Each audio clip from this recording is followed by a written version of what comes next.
What's up everyone, welcome back to my YouTube channel. Masih bersama dengan gua Alfa di YouTube channel Wong Solo. Dan di segmen FPL Soccer kali ini gua bakal ngebahas tentang wildcard draft untuk game week ke-7. Yang spesial dari draft kali ini adalah gua akan mencoba untuk membuat sebuah line up tim dengan mengutamakan tiga pemain sekaligus yang dianggap paling mahal di FPL saat ini, yaitu ada Salah, Lukaku, dan Ronaldo. Oke, so without further ado, let's check it out. Jadi ini adalah draft pertama dari wildcard untuk game week ke-7 dengan mengutamakan tiga pemain kunci yang udah gue sebut tadi, yaitu ada Salah, Lukaku, dan Ronaldo. Oke, so buat Muhammad Salah, dia dari 6 game week pertama di Premier League, so far dia udah mencetak 5 gol, udah 3 assist, dan selalu main 90 menit gitu. Dan dari performance-nya ini, dia udah mengumpulkan 57 poin di FPL, merupakan salah satu yang tertinggi juga di FPL saat ini ya. Dan gue udah lihat statistiknya dari sejak gabung ke Liverpool dari AS Roma beberapa tahun lalu. At least di 2 tahun terakhir ini ketika di Liverpool dia udah mengumpulkan atau selalu mengumpulkan lebih dari 200 poin ya selama di Liverpool, 200 poin di FPL, sorry. Nah, ini menunjukkan bahwa Salah adalah salah satu pemain paling influential di Liverpool ya. Dia sangat produktif gitu, dan juga yang gue suka adalah Salah ini merupakan penalty taker untuk Liverpool. Jadi melihat dari statistiknya ya, so far di season ini 2021-2022, Muhammad Salah nggak pernah dapat poin itu di bawah 3 gitu. Ini minimal paling kecil itu 3, dan itu pun saat lawan Burnley. Oke. Dimana saat itu Liverpool menang 2-0 dan Salah hanya dapat 3 poin ya. Tapi di luar itu, di 5 pertandingan yang lainnya, dia benar-benar on top of his performance gitu. Terakhir lawan Brentford saat Liverpool kemarin main imbang 3-3, dia dapat 7 poin ya, karena dia nyetak 1 gol. Terus yang paling tinggi adalah di match pertama Premier League atau di game week pertama, itu saat lawan Norwich. Lawan Norwich dia Salah skor satu gol dengan 2 assist ya. Dan dia dapat 17 poin. Nah, ini menandakan bahwa Salah itu selain seorang goal scorer, tapi dia juga bisa memecah kebuntuan ketika timnya tuh lagi butuh gol atau lagi susah ngebongkar pertahanan lawan. Ini terbukti juga kalau lu bisa lihat di website resminya FPL, ICT ranknya Salah ini adalah nomor 1, which is berarti menandakan bahwa dia pemain paling pemain paling influential di Liverpool dengan formnya sekarang 9,0 ya. Jadi gue rasa Salah is a must gitu sebagai seorang pemain yang harus ada di tim lo, whether you decide to use wildcard or not, lo harus transfer in Salah gitu. Terus yang kedua adalah Lukaku dan Ronaldo ya. Ronaldo nih sejak debut lagi sama United, so far dia udah mengumpulkan 21 poin dari 3 match yang udah dia mainkan bareng United. Paling tinggi itu saat ketemu Newcastle waktu MU menang 4-1. Dia dapat 13 poin dengan mencetak 2 gol. Terus kemudian di match berikutnya hanya dapat 6 poin ya, tapi dia mencetak 1 gol. Ya meskipun apa namanya, dan so far Ronaldo masih main full 90 menit dari 3 game week yang udah dia mainkan bersama Manchester United, ya. Eh, Sama halnya dengan Lukaku gitu. Lukaku juga so far udah mengumpulkan 27 poin dari 5 game yang udah dia mainkan, dan total 3 gol. Nah, jadi kesimpulannya dengan trio SLR ini, ketiganya sangat produktif dalam mencetak gol, dan otomatis akan lu bakal mendapatkan banyak poin. Terus dan juga ngelihat dari peran masing-masing di timnya, trio ini bakal ngasih banyak poin, produktivitas gol ke tim, dan juga eh pastinya akan ngeboost tim lu untuk dapat lebih banyak poin di game-game mendatang. Sementara di Mister Gawang, gue mempercayakan ada Ramsdale, ya, ada Ramsdale dan Ben Foster. Kenapa Ramsdale? Oke, jadi Ramsdale season lalu dia di Sheffield United, ya. Tapi season ini transfer ke Arsenal. Dari 2 game yang udah main jadi starter, dari 3 game week yang udah dia mainkan bareng Arsenal, itu dia 2 diantaranya clean sheet, yaitu saat lawan Norwich dan Burnley, which is ini bagus untuk start dia di Arsenal karena Bernd Leno 3 match pertama diberi kesempatan, ternyata justru malah Arsenal udah kebobolan 9 gol, ya.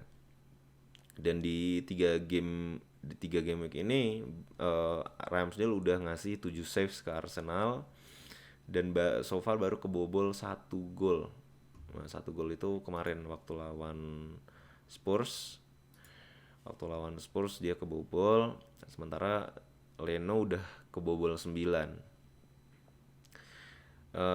Kenapa gue pilih Ramsdale? Karena yang pertama harganya murah.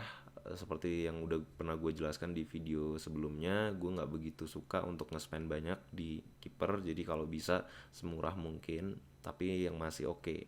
Nah, Ramsdale, ngelihat dari permainan tiga game week yang udah dia mainkan bareng Arsenal ini, kelihatannya posisinya mulai bermain reguler di Arsenal.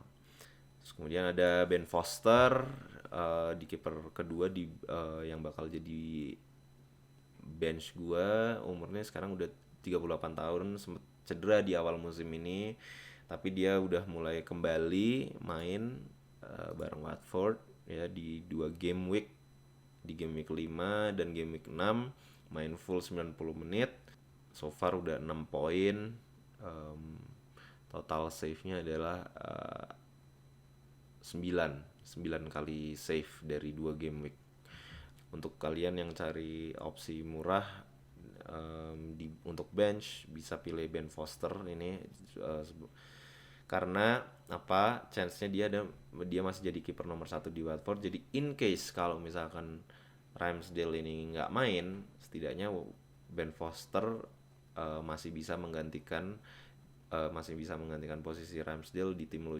Posisi back, ada Marcos Alonso Junior, ya. So far dari 6 game week ini udah mencetak 1 gol, 1 assist, dan 4 clean sheet. Posisinya di Chelsea di left back, sangat bagus sekali, dan total udah 39 poin. Dia punya skill individu yang bagus, lari yang cepat, crossingnya juga mantep banget, ya. Yang gue suka juga dia adalah pengambil tendangan corner untuk Chelsea, dan jadinya kalau dia ngambil tendangan corner, chance untuk assist akan lebih besar gitu. Tipe permainannya juga ofensif, dan dengan tipe permainan seperti ini dia bakal banyak nyetak gol. Nah, terus kemudian yang kedua adalah Tomiyasu, pemain yang baru aja ditransfer dari Sampdoria kalau nggak salah, dari Serie A ke Arsenal. Udah bermain di 3 game week bareng Arsenal. Dia udah 2 kali clean sheet, ya, dan 1 kali kebobolan. cuma belum memberikan kontribusi apa-apa baik secara gol maupun assist. Tapi ngelihat dari penampilannya bersama Arsenal, gue rasa dia akan banyak membantu Arsenal sebagai tim secara keseluruhan ya. Dia merupakan missing piece, mungkin bisa dibilang missing piece terakhir dari Arteta di lini belakang. Jadi, dan juga harganya 4,5, murah. Jadi dengan harga 4,5 dan performance yang sudah cukup bagus, gue rasa di 3 game week terakhir ini total sekarang formnya yaitu adalah 4,7 dan 14 poin. Nah, gue rasa kedepannya dia akan sangat improve ya sebagai seorang pemain di Arsenal. Terutama Arsenal saat ini juga kayaknya permainannya semakin membaik gitu. Terus yang berikutnya ada Aaron Cresswell. Nah, last season dia 11 kali assist, 11 kali clean sheet ya. Total poinnya dari musim lalu adalah 153 poin, menandakan ini dia sebagai seorang back, kalau nggak salah dia mainnya di kiri atau kanan, gue lupa, di West Ham. Tapi dia merupakan salah satu back atau wingback yang produktif ya, mencetak gol dan mencetak assist. Terus gue tahu dia crossingnya bagus ya. Dan di musim ini dari 6 game week dia udah mengumpulkan 25 poin ya. Meskipun di bawahnya Alonso, tapi pemain ini dia punya crossing yang bagus, umpan atau true pass ya. True passnya juga sangat bagus untuk supply bola ke depan. Jadi itu kenapa gue memasukkan Aaron Cresswell dengan harga yang 5,5. Menurut gue sangat bagus dan worth it lah untuk masuk ke dalam draft tim lu di sini. Terus kemudian ada Shane Duffy dari Brighton ya. Shane Duffy ini kalau menurut gue agak underrated ya, salah satu pemain yang sangat underrated di FPL. Karena kalau lo lihat ICT ranknya, dia itu nomor 1 untuk influence dan threat ya for defenders. Menurut gue dia adalah salah satu pemain yang bisa jadi differential players. Dan juga Brighton so far bermain cukup bagus di EPL. Kemudian ada di tengah yaitu ada Fornals ya. Fornals sudah 26 poin so far, 2 gol 1 assist dari 6 game week terakhir. Fornals nggak selalu main 90 menit, tapi at least dia selalu main itu di atas 70 menit. Jadi biasanya di atas 70 menit itu dia udah diganti. Musim lalu dia total ada 125 poin dengan 5 gol dan 7 assist. Dia merupakan pemain yang tidak selalu cetak gol, tapi menurut gue dia itu bisa membantu tim mencari celah saat timnya tuh butuh untuk mencetak gol. Dan dia adalah pemain yang tipenya seperti itu gitu, selalu datang di saat tim membutuhkan, which is really good. Oke, terus habis itu ada Ismail Assar. Nah, so far udah 4 gol dengan 39 poin. Masuk dalam jajaran top skor di Liga Inggris, bahkan di atasnya Ronaldo.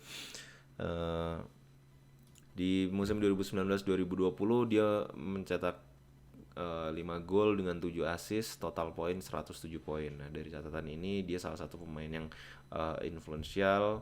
Kalau lihat dari ICT indeksnya, dia itu ada di urutan kelima ya, dan influence-nya nomor 3, threat nomor 3.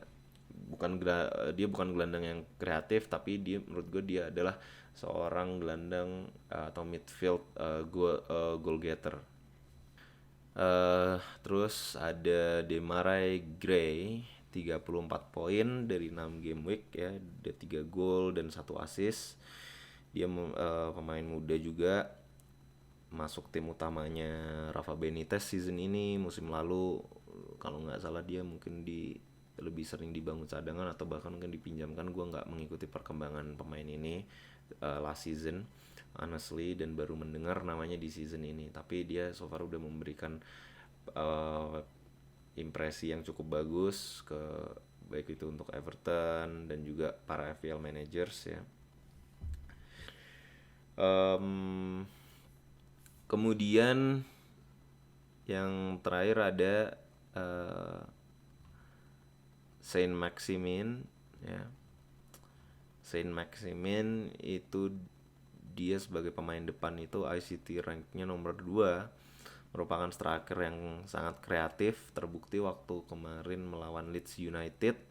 Dia bisa membuka ruang untuk timnya dalam mencetak gol ya.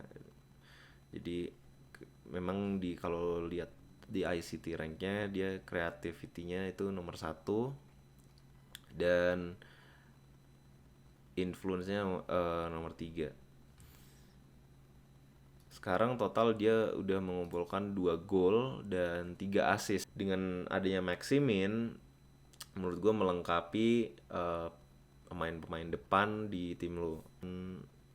Dari list pemain seperti ini, kira-kira itu formasinya akan 3-4-3 ya, 3-4-3 dan overall squad value-nya adalah 100 dan money remaining-nya 0. Nah, emang di sini agak squad ini agak pricey ya. Tapi menurut gue cukup solid di berbagai lini karena banyak sekali atau pemain-pemain yang gue pilih ini so far udah perform dengan sangat bagus dan gue yakin mereka kedepannya akan improve dan progress juga seiring dengan berjalannya waktu dan hopefully nggak ada yang cedera. Well, ngelihat dari jadwal liga juga kenapa gue memilih pemain-pemain ini ngelihat dari jadwal liga, contohnya kayak Tomiyasu masuk itu karena pertimbangannya adalah 6 game week ke depan Arsenal bakal menghadapi tim-tim yang relatif mudah dibandingkan beberapa tim lainnya. MU bakal berat di 6 game week ini, tapi ngelihat dari performa Ronaldo dan melihat seorang Ronaldo itu adalah dia top scorer internasional, terus kemudian juga top scorer Liga Champions semuanya, gue rasa Ronaldo masih akan tetap worth it masuk ke dalam tim lo. Liverpool juga Muhammad Salah gue yakin bisa mengatasi tim-tim besar seperti Man City atau Manchester United dan West Ham United di game-game ke depan. Chelsea relatif gampang ya, relatif lebih mudah. Jadi dia bakal ketemu Southampton, Brentford dan Norwich. Southampton tim yang masih naik turun saat ini. Brentford dan Norwich 2 tim debutan. Gue rasa buat Chelsea bukan sebuah halangan yang berat gitu. Oke, itu adalah draft pertama. Selanjutnya gue mau kasih lihat untuk draft kedua. Di draft kedua kali ini ada beberapa pemain yang gue ganti dari draft pertama, yaitu di kiper masih menggunakan Sanchez seperti game week kemarin yang udah gue bahas di video sebelumnya. Ngelihat dari penampilan Sanchez so far masih consider biasa-biasa aja ya sebenarnya. Cuma dia udah mengumpulkan 19 poin dan total udah 2 kali clean sheet bersama Brighton. Poin tertingginya yaitu adalah di saat melawan Watford, yaitu 6 poin. Terus kemudian di back ada Joao Cancelo. Nah, Joao Cancelo ini kenapa gue pilih? Karena dia merupakan salah satu pemain yang cukup sering dimainkan oleh Pep Guardiola. In fact, dia udah main terus dari game week 1 sampai game week 6, main 90 menit ya. Dia salah satu defender yang tipe bermainnya itu ofensif. Di season ini dia udah mencetak 2 assist dan 5 kali clean sheet ya, statistik yang sangat bagus ya, which is hampir 100% ya, 90% Man City clean sheet dan dia berkontribusi untuk itu. Ngelihat dari performanya last season cukup bagus, dia 14 kali clean sheet last season, 2 kali gol, 2 kali ngegolin dan 4 kali assist, total poinnya 138 poin. Nah, kalau last season itu dia mainnya masih sering dirotasi. Season ini kayaknya dia udah mulai menjadi pemain reguler dan starter. Formnya saat ini adalah di 10 ya. Ya, formnya nilainya 10.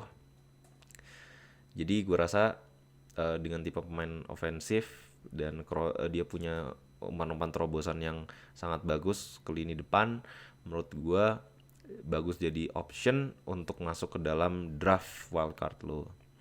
Terus kemudian ada Rudiger. Rudiger formnya 7 nilainya, starter juga di squadnya Thomas Tuchel season ini. Total poinnya 34 poin, udah 4 kali clean sheet dan 1 kali gol. Kemudian ada Martial, backnya Wolves ya. Backnya Wolves. Ini sebenarnya gue pilih dia karena memang karena harganya murah sih. Harganya murah dan mainnya oke. So far dia udah 25 poin dan poin terbaiknya adalah di Watford. Cuma gue nggak begitu impress dengan konsistensinya. Nah, gue masih mempertanyakan konsistensinya. Cuma kalau lihat dari secara poin dan statistik, dia udah cukup bagus ya. Udah 2 kali assist dan 2 kali clean sheet. Gue rasa Martial bisa jadi opsi ya dengan 25 poin dan dia bakal jadi pemain penting di Wolves, jadi most likely akan dimainkan terus. Tapi yang penting harganya murah, yaitu 4,6 dan performanya yang cukup oke. Sementara di tengah gue ada ngelihat pemainnya ini, ada Grealish ya, Jack Grealish. Gue sangat pemain yang sangat bagus ketika di Aston Villa last season itu. Dia pemain penting, kapten tim, penalty taker. Dia udah menyumbang 135 poin, yaitu menyumbang 6 gol dan 12 kali assist untuk Aston Villa last season ya. Di season ini dia udah main semuanya jadi starter ya di 6 game week berturut-turut ini. Cuma ada di beberapa game week dimana dia nggak main full 90 menit, which is nggak apa-apa, yang penting udah di atas 60 menit. So far dia baru ngegolin 1 gol dan 1 assist. Tapi ngelihat performa Grealish yang cukup konsisten ya, apalagi waktu ngelihat di Aston Villa last season, Grealish merupakan pemain yang sangat konsisten dalam membantu tim memecah kebuntuan. Jadi kalau misalkan tim itu sulit mencetak gol, dia merupakan gelandang yang kreatif. Nah, ini terbukti kalau lu lihat ICT index-nya itu untuk creativity dia ada di urutan nomor 2. Nah, jadi menurut gua dia bakal memprovide banyak assist ke depannya. Mungkin saat ini di tahap-tahap awal dengan Man City masih berusaha menyesuaikan dengan gaya permainan Pep Guardiola, which is wajar, and hopefully ke depannya masih bisa improve dan provide points lebih banyak lagi. Kemudian di tengah yang gue ganti adalah yang gue masukkan di draft kali ini ada duo pemain Arsenal, yaitu Martin Odegaard dan Smith Rowe. Nah, sejak Odegaard ini debut di Arsenal tidak terkalahkan di 3 match terakhir, itu game week 4, 5, 6 ya. Dan Odegaard sendiri so far udah mengumpulkan 17 poin, 1 gol dan 2 kali clean sheet. Odegaard juga merupakan free kick taker, which is good. Jadi chance untuk ngegolinnya tinggi juga. Terus kemudian ada Smith Rowe ya. Smith Rowe ini so far di awal-awal musim agak keteteran sama Arsenal, dan dia juga berapa kali dan juga kemarin sempat cedera isunya ya saat lawan Norwich itu, makanya dia nggak full main, hanya main 28 menit. Kemudian lawan Burnley dia juga cuma main 60 menit. Tapi kemarin lawan Tottenham dia menunjukkan performa yang cukup bagus dengan menyumbang 1 gol dan 1 assist. sehingga ngeboost poinnya, jadi dia dapat 12 poin uh, di match lawan Tottenham kemarin. Gue melihat potensi dari tim ini karena mereka udah mulai memperlihatkan permainan yang cukup, meskipun tidak atraktif ya dan cenderung lebih pragmatis, tapi mereka cukup solid dan membuktikan mampu mencetak gol sejak kehadiran Odegaard ya. Dan dua ini menurut gue tandem yang cukup bagus, melihat apalagi pertimbangan gue adalah sampai 5 game week ke depan nanti Arsenal bakal ketemu lawan-lawan yang bisa dibilang harusnya cukup mudah, dan menurut gue Arsenal seharusnya bisa mengatasi tim-tim seperti Crystal Palace, Aston Villa, Watford ya. Hopefully tidak terlalu banyak kejutan di sini dan Arsenal, pemain-pemain Arsenal ini bisa meraih banyak poin.